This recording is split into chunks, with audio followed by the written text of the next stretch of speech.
पदाचे स्वीकार करून स्टेजवर बसलेले सर्व प्रमुख मंडळी आणि गावातील आपण सर्व प्रमुख कार्यकर्ते, भारतीय विद्यापीठातील कर्मचारी, आमच्या बँकेचे सर्व कर्मचारी, सहकारी, महिला भगिनी सर्वांचं स्वागत करतो. मीटिंग आपण यासाठी बोलवलेली आहे. आपल्याला मागील 2 दिवसापूर्वीच आपल्या आमदारांनी जिल्हा परिषद गटाची मीटिंग आपल्या घेतली. सगळ्याच गटामध्ये आपण होतो, परंतु आपल्या जिल्हा परिषद गटाची मीटिंग घेत असताना तरी प्रामुख्याने जिल्हा परिषदमध्ये कोण इच्छुक आहे, पंचायत समितीत कोण इच्छुक आहे, या सर्वांची नावं तिथं घेतली. अजून जरी कोण इच्छुक असलं तरी द्यायला काय हरकत नाही. परंतु एक लक्षात ठेवा, उमेदवारी ज्यावेळेला फायनल होईल त्यावेळेला ती उमेदवारी कोणी ही का ते का म्हणू नका. आत्ता तुम्हाला काय सुचवायचं असेल तर सुचवा, आपण त्याचा स्वीकार करू. पण ज्या वेळेला ती उमेदवारी असेल त्यावेळेला ती उमेदवारी ती आपल्या गावची आहे, ती सर्वांच्या घरातली आहे, आमची स्वतःची आहे असं आम्ही समजतो. कोणी उभा राहील आपल्यातलं, ती भगिनी, ती जी असेल कोण, ती सगळी आपली म्हणजे स्वतःची आहे असं समजा, आणि तरच ही निवडणूक आपण यशस्वी करू शकतो. जर आपण मतभेद करत बसलो, असं झालं तसं झालं, माघारी झालं, तर काही काढू नका. त्याचा परिणाम आपल्याला गेली 5 वर्षात आपण जे सांगितलं त्या गोष्टी, सत्ता नसली तरी आपण काम करू शकतो. परंतु ह्या 5 वर्षात जिल्हा परिषदमध्ये जायचंच झालं नाही आपल्याला, कारण कोण तिथं आपलं ऐकण्यासारखं नव्हतं, म्हणून आपण अधिकाऱ्याकडे कामं केली. परंतु ही वेळ न येता आपण आपला हक्काचा माणूस तिथं बसवत आला पाहिजे. तो माणूस गेल्यावरच काही खुर्ची काम करते असं नाही, परंतु तुमचं जर नशीब असेल, आणि हा योगायोग लागतो. सुयोग असा आहे की या जिल्हा परिषदेचं अध्यक्षपद हे महिलेसाठी राखीव आहे. त्यामुळं आपल्यातली महिला जर आपण उच्चांकी मतांनी निवडून दिली तर तिथं आपण ते पद सुद्धा हक्कानं मागू शकतो, एवढी आपली ताकद आहे. आणि ती ताकद जर लावायची असेल तर इथं किती मतं आपण घेतो याच्यावर म्हणून ज्यावेळेला इथं उमेदवारी मिळेल, जिल्हा परिषदची असो, पंचायत समितीची असो, त्या माणसाला त्या गावात किती मतं पडतील हे सगळं बघितलं जातं. आणि ज्या वेळेला गाव एकत्र असेल त्यावेळेला कोणी काही करू शकत नाही. आता हे जो आपण सांगितलं, ज्या ग्रामपंचायतीला जागा होऊ नये, कारण तू कुणाला बोलण्याची गरज नसते. आम्ही येतो करतो, प्रत्येकाला माहीत आहे आपण कुणाच्याही कामाला कुठल्याही अडचणी, आता इजू बोलला ठीक आहे, परंतु आपण सर्व ठिकाणी हजर असतो आणि ते प्रश्न शेवटपर्यंत सोडवत असतो. कुणाच्याही आयुष्यात कसली घटना आली तर तिथं शेवटपर्यंत आपण राहतो. मग आता निम्मा 1/4 आयुष्य स्मशानभूमीतच चाललंय. आपण प्रत्येकाच्या मदतीला आहे. दवाखान्यातलं सगळं प्रश्न सोडवण्याचं आपणच काम करतो. इथं काम करत नाही असं आपलं कुठलीही गोष्ट नाही. दवाखाना असो, कुठलंही असो, एखाद्यावर संकट आलं तर असो, एखाद्याची नोंद होत नसली तर तलाठी मामलेदार असो, आपण कुठेही असलो तर तेवढी आपली हिंमत आहे की आपण ते कामं करू शकतो. पण ती कामं करून घेण्यासाठी शक्ती जी लागते ती लोकांच्या प्रतिनिधित्वाची लागते. आणि ते प्रतिनिधित्व करण्यासाठी तुमच्या सगळ्यांचं सहकार्य आहे. तुम्ही दिलेले एक मत हे फार मोलाचं आहे, आणि त्या मताची किंमत अशी आहे की ते अनमोल असं मत आहे. त्यामुळं ते मत वाया जाऊ नये अशा दृष्टीनं तुम्ही कामाला लागलं पाहिजे. उमेदवारी फायनल साधारण अर्ज भरल्यानंतर अर्ज परत घेईपर्यंत काही नसते, परंतु आपल्याला कोण फायनल आहे हे समजतच असते.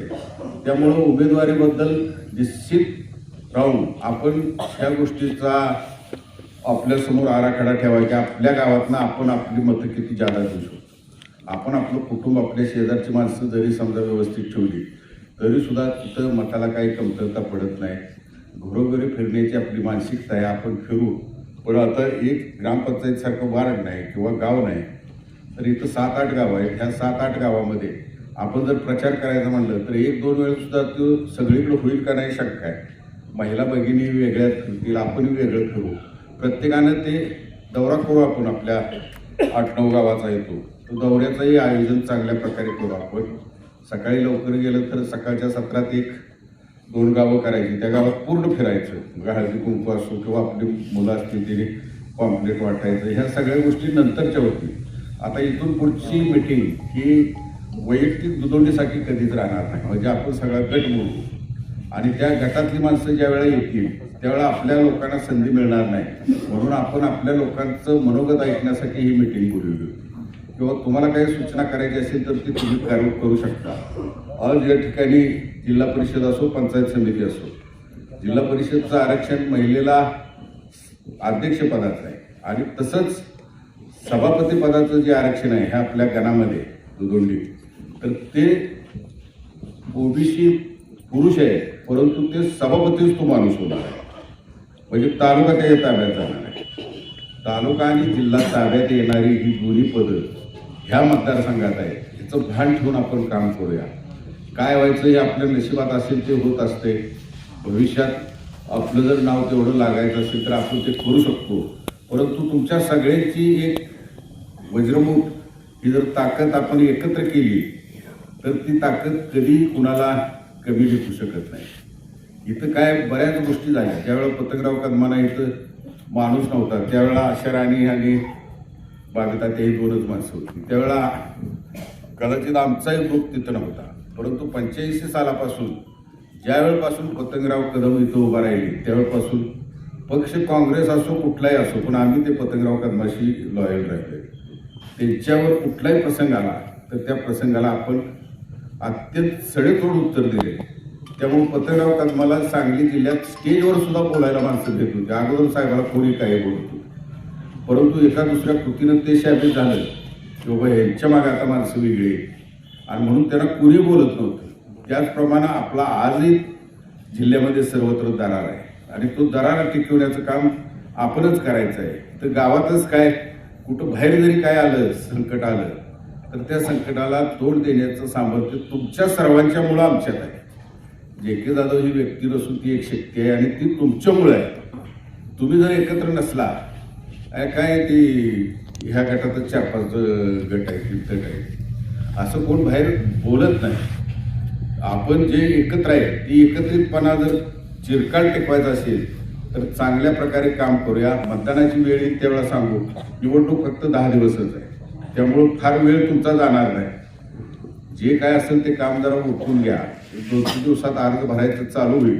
अर्ज चालू होऊन झाले 2-3 दिवस, पण पूर्ण होईल 2-3 दिवसात. पण आपण अर्जही भरून त्या ताकदीनं भरायचा का कसा करायचा ते आपण नंतर ठरवू. परंतु तुमच्या अजून काही शंका असल्या तर अजून आमची बसायची तयारी आहे. आपण बसूया. माझं मत होतं की तुम्ही प्रत्येकाने उत्स्फूर्तपणे बोलावं. अगदी कसंही बोलला तरी आम्ही आत्ता ऐकून घेणार आहे, कारण पुढली मीटिंग ह्या 7-8 गावची होईल. 7-8 गावच्या ह्यामध्ये आपल्याला बोलायला संधी मिळणार नाही किंवा मग दुधोंडीसारखं बोलताय का असं व्हायला नको म्हणून तुम्हाला बोलवलेलं आहे. काही बोलला तरी आता म्हणजे आपण त्याच्यात सुधारणा करू काय अडचण असली तर. आणि तुम्ही सर्वजण या ठिकाणी उपस्थित झाला त्याबद्दल तुम्हाला धन्यवाद देतो. परंतु मतदान होईपर्यंत आपल्याला सुट्टी मिळणार नाही अशा दृष्टीनं आपण काम करावं एवढी अपेक्षा व्यक्त करतो आणि थांबतो.